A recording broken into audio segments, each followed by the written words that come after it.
Hey guys, welcome to another video. In this video, I am going to share with you one of the craziest Reddit stories. I received a message from my girlfriend who's been gone for 3 years.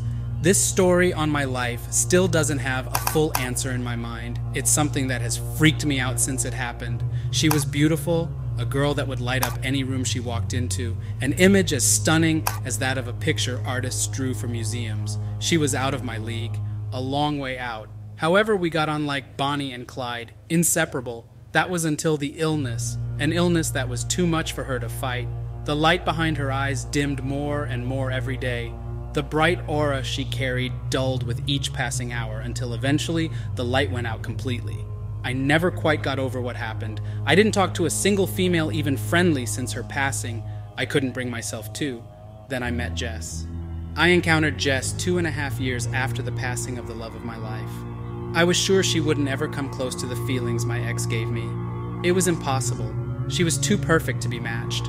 If I'm honest, things with Jess started off very one-sided. She gave me a lot and got nothing in return. I tried shutting her out, but I always felt myself still talking to her. Maybe this was it. This was the time to move on. I mean, she was gorgeous, smart, worked as a neuroscientist, drove a nice Urus, a dream girl for a lot of guys.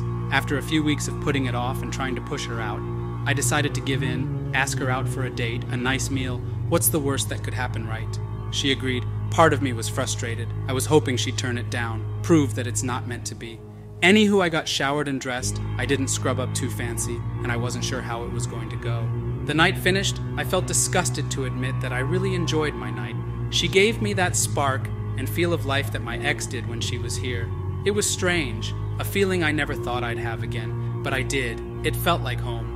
A couple months passed. We went on a couple more dates. It was going well, really well. On our last date, I decided to ask her to be my girlfriend.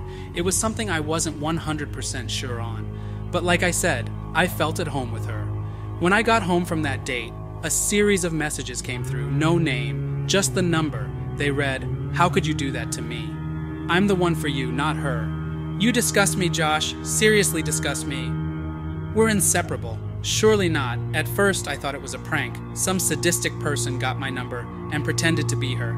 I still had her phone upstairs in the drawer. I went to check, just to clear my mind, if it was from that phone. The phone was out on the bed, our conversation opened, the text messages there. It was her, somehow. I haven't seen Jess since this incident, and the messages have stopped. I'm not quite sure if I should ever see Jess or any other girl for the foreseeable. Not now I know there's eyes on my every move.